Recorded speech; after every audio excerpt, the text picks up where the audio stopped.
What do you mean by doing due diligence instead of quoting? Hey, if you've ever had someone ask you this question, you're kind of fumbling over your words or fumble over how to say why you're different, tune into this video. I'm going to share with you some tips that will help get you through this process.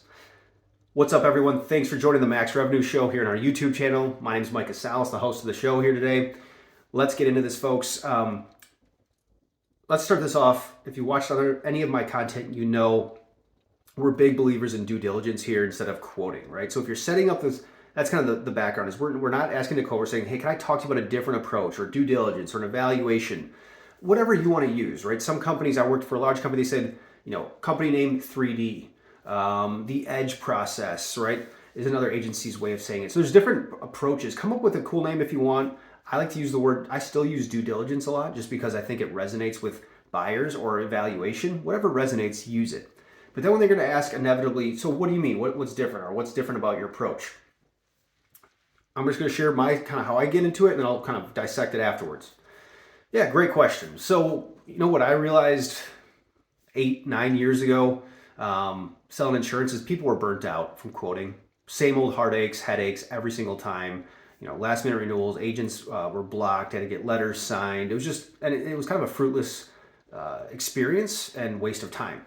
So what I started doing is listening to this feedback and developed a totally different approach. I call it due diligence, but it doesn't intrude with current relationships, but it gives you the answers to the questions that you want to know as a buyer. Typically like, hey, are we overpaying for our insurance? Are we leaving money on the table? Are we missing anything within our program?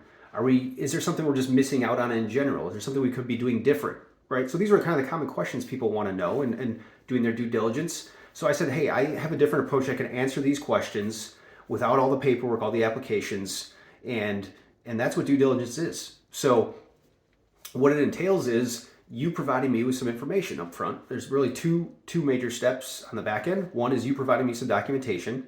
I'll outline what that is. And then after I've reviewed that, I want to follow up with you with a research call. It'll be 20 to 30 minute research call.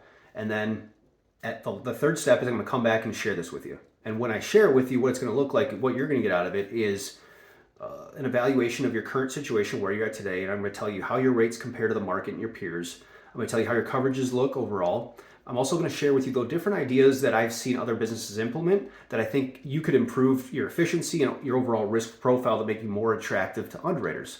And then lastly, I'll talk a little bit about what it would look like to work with us, right? So I'm going to come back and share that with you.